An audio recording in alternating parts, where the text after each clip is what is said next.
Alright, what is up guys, it is Storm back here with another video, and in this one I'm bringing you part 27 to Mightless and My Hero Academia story by the Mysterious Banana.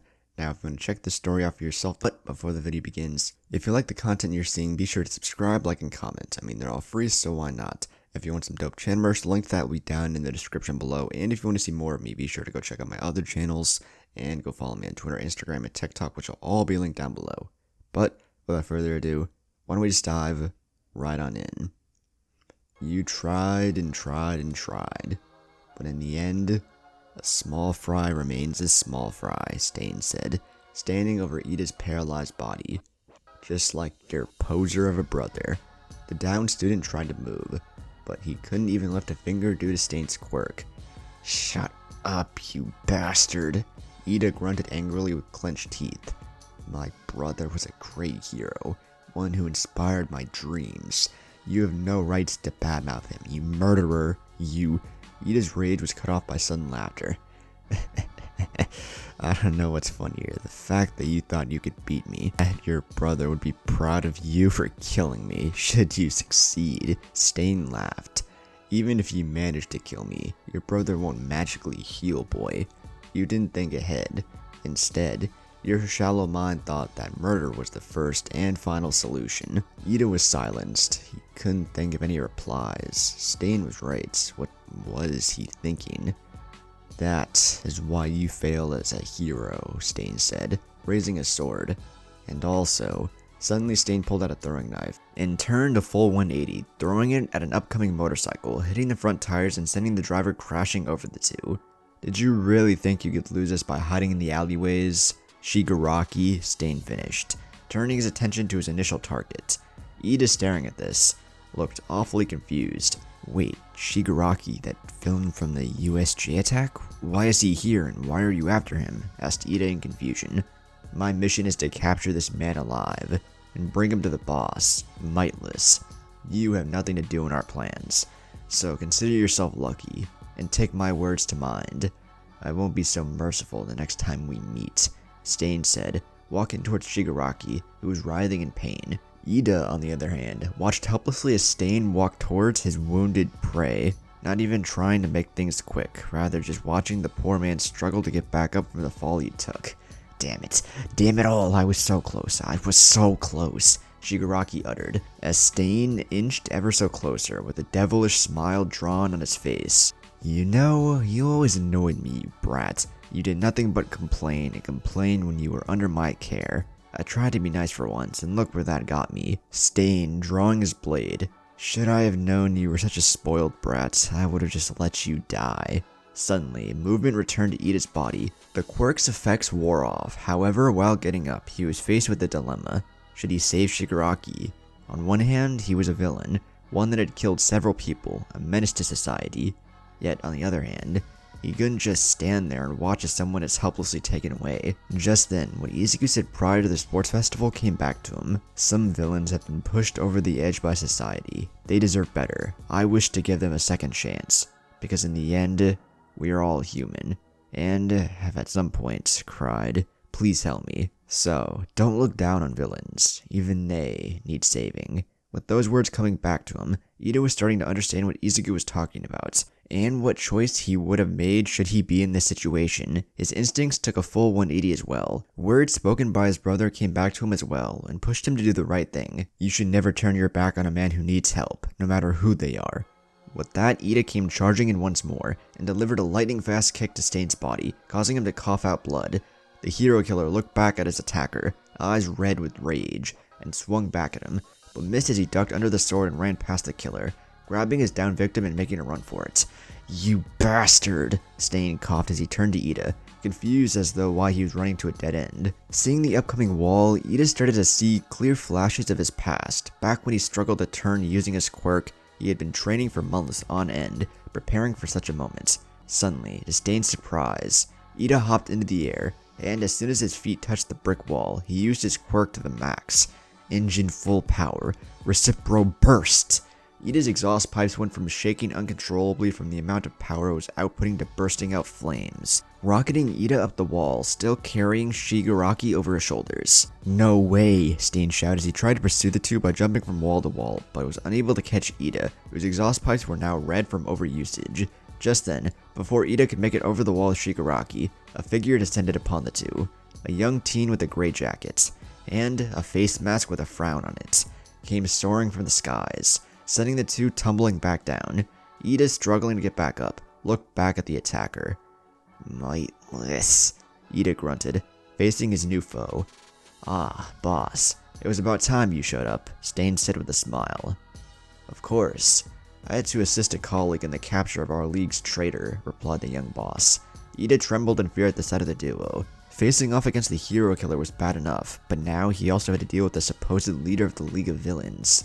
"Hand over Shigaraki, young man, and no one gets hurt," Mightless said, intentionally not pronouncing his name to arouse suspicion.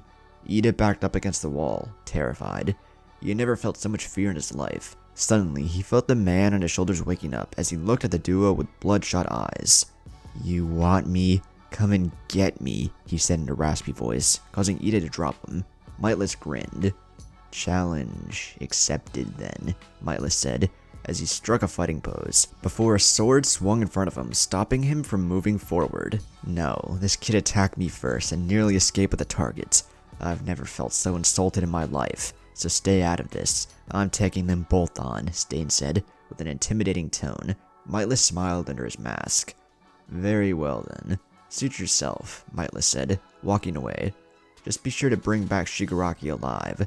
With that, Izuku called off all the pursuers, stating, "Leave it to Stain," and withdrew, disappearing into a black, misty portal. While walking back to the portal, he was confronted by Kurogiri on a rooftop. "Why did you call off the mission?" asked Kurogiri. "You had the man in your clutches." Izuku let out an unsatisfied sigh. You have no idea what working with Stain is like. The man thinks too highly of himself, and constantly disobeys orders, such as the order to not attract attention by killing heroes. Though I am grateful for who he did kill, the problem is that he has yet to suffer defeat, so he sees us as below him, despite clearly joining our ranks. Should he succeed, we get Shigaraki back. Should we fail, then he'll learn what happens when orders are disobeyed. This is his test, and I'm the examiner," Izuku said.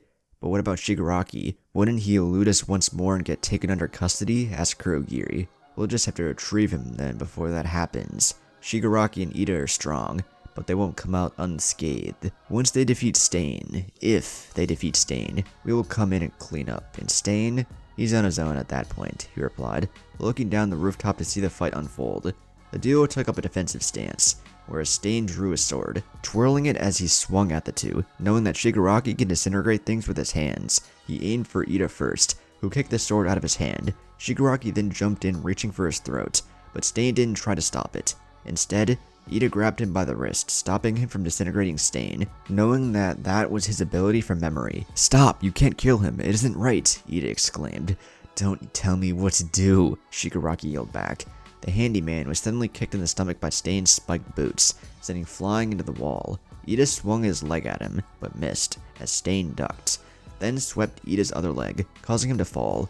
He drew a thick combat knife to stab Ida while he was down, but the student was able to pick up the sword he knocked off from Stain and block the knife. Shigaraki came running back, barely grazing Stain's face with his hand, but the hero killer was fast enough to grab Shigaraki by the wrist and twist it, pinning Shigaraki to the ground.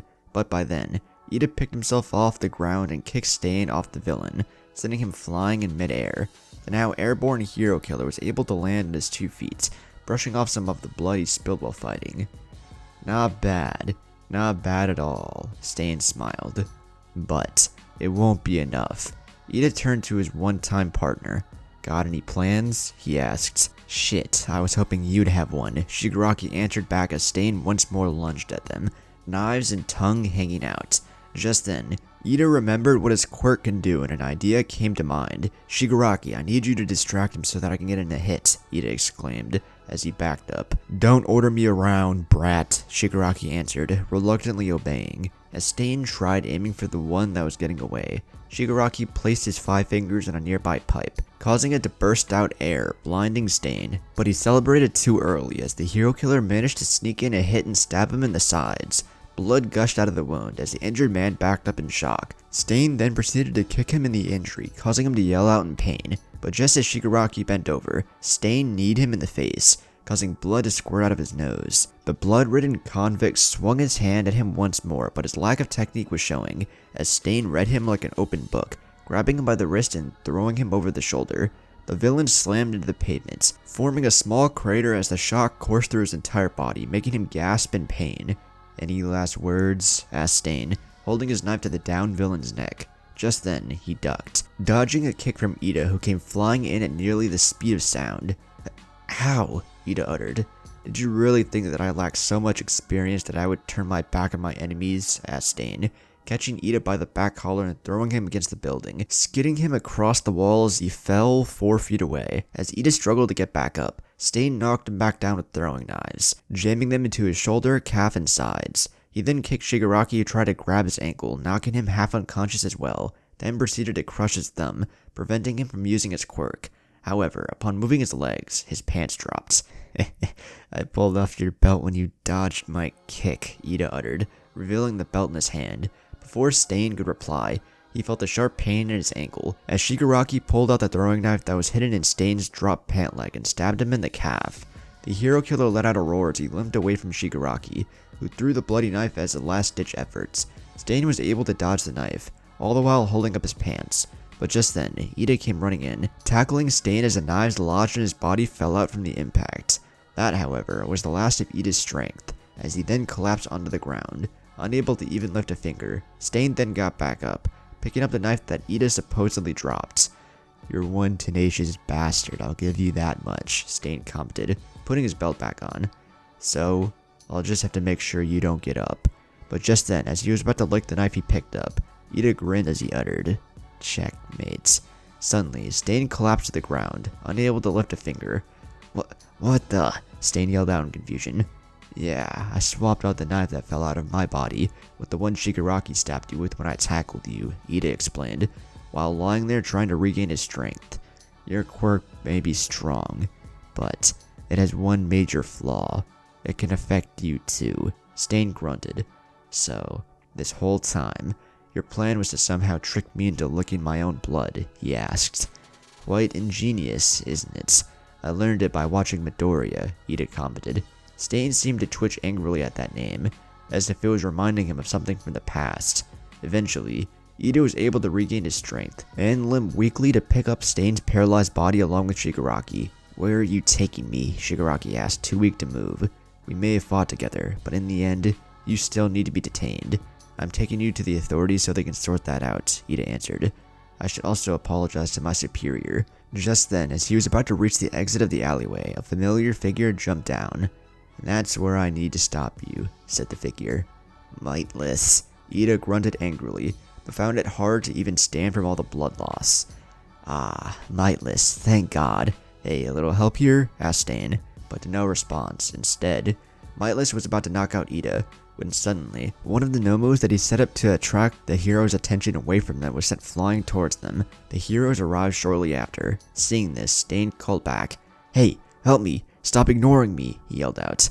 Instead of listening, however, he turned to Stain and whispered, "This is where we part ways, hero killer," he whispered as he knocked out Ida, placing him on the sidewalk and was about to take off with Shigaraki. Stain, on the other hand, gave out a stare of disbelief. "Look, there's that villain, Mightless, and he seems to have a hostage," called out one of the heroes. Mightless, on the other hand, pointed into the alleyway as a small cyclone carried the paralyzed hero killer towards them. "Look, the hero killer, and he's unable to fight back. Restrain him," the heroes called out. "Damn you!" Stain yelled back at him as he was taking off with Shigaraki. However, heroes were flooding in from all sides, cutting off Mightless's escape routes. Not wanting to reveal too much of his quirk in fear that he might get found out, he whistled as a flying Nomu came in at blazing speeds and picked him up. "He's getting away," said one of the heroes. Suddenly, Stain sprung back to life as he jumped onto the Nomu and stabbed it to death, causing Izuku to drop Shigaraki and fall back down. You bastard, did you really think you could just betray me and live? Asked Stain, angry beyond belief. Stain, what are you doing? Izuku yelled back. Getting payback. You betray me, I betray you. Now Shigaraki can escape once more, he yelled out as Izuku saw the man slowly limping away, blending into the crowd. He's getting away, you. Izuku yelled at him in rage, but was pushed back with even more anger coming from Stain. Did you really think I was just gonna play along with your game forever, you brats? If I had known you'd just run on me, you'd be long dead. Be happy I gave you a chance. Stain yelled back as the heroes were closing in. Suddenly, seeing the heroes closing in, Stain stabbed into the ground, bursting a pipe below and letting out a huge blast, stunning the heroes as he took that opportunity to escape. Izuku, on the other hand, seeing that Shigaraki was long gone, and the amount of heroes surrounding the area, called out for Kurogiri, who warped him away just as the smoke cleared. At the roof, Izuku jumped back out of the portal, looking pissed off as hell. I could have had him. Damn that bastard Stain. I never thought that bastard would turn on us like that, yelled the very pissed off Izuku. Kurogiri simply stared at Izuku, letting out all his rage by tearing the roof apart with his quirk. As he finally calmed down, the man spoke up. I have sent back all the field agents. All that's left are the Nomus. What should we do? Asked the bartender. Leave them. We still have plenty. They already took out and captured half of them thanks to Endeavor anyways. So it's not like retrieving the other will do us any good, Izuku said while walking into the portal. I'm off to the bar. I need a drink. Todoroki slowly focused his energy into one point, carefully focusing so that he doesn't break his arm. It's been a few days since Todoroki had agreed to inherit One for All, and thanks to his already well-built body and his understanding of quirk functionality, he had already managed to use it at 10% without breaking his arm. All Might, looking at him, smiled with pride. During the entirety of the internship, Todoroki had done nothing but train to master his new quirk. Of course, he had to make a few promises to All Might. For one, he couldn't use his new quirk in class, so that he doesn't arouse suspicion, and secondly, All Might's true body stays a secret. The man had faith in the child. He knew that he could be a great hero one day, that he truly will surpass him, like his father wanted him to. Bringing up Endeavor suddenly made him think about the hero. Apparently, the man's changed quite a bit. He seemed less cold, and more open to others. But only a bit though. But the biggest change he observed was the fact that Endeavor's competitive spirit had suddenly returned. It felt as if they were back to their high school years. When asking why the sudden change, the man explained that a certain someone from Yuuei had helped him open his eyes. That reveal surprised him, and now he secretly hoped he could one day meet that kid too, to see what he is like. His thoughts were cut short though as he heard Todoroki call him. His voice seemed to come from an elevated area. Hey, All Might, up here. I was able to make this jump all by myself. Cool, huh? Todoroki asked. Standing on a balcony on the 5th story of what seemed to be a 20-story building, All Might smiled, turning to his muscle form. Not bad, young Todoroki. But, suddenly with a huge burst of power, All Might jumped past Todoroki, landing on the roof of the building. You still have a long ways to go, he called from above. Seeing this, Todoroki smiled, knowing that one day that he will be him up there. He used his ice quirk to expand the balcony surface, and used that temporary platform to jump again, trying to reach All Might. While waiting for his student though, All Might noticed something familiar about the building. He didn't know why, but a feeling of regret washed over him as he looked at the tile patterns in the fences, and the light yellow color of the building. Can a quirkless kid be a hero? A sudden flashback came to him. It was as if he had been here before, talking to someone. Some kid. Who? He can't remember. His memory was too full of work, catchphrases, excuses to leave conventions, and interviews when his time is up in the middle of interviews, and of people he noted could be good successors for him to remember what specifically happened. Suddenly, Todoroki managed to make it onto the roof as well. I made it, Todoroki said with a smile of accomplishment. That smile, however, made him feel even more guilty, for reasons beyond him. What is this? Thought All Might. Todoroki looked at All Might, confused. Is everything alright? Asked the student. Yeah, I just spaced out for a second, All Might responded. We should get going. As the two left, however, thoughts kept swirling in the back of All Might's head. Why do I feel like young Todoroki isn't the only one I failed to help? 愛してる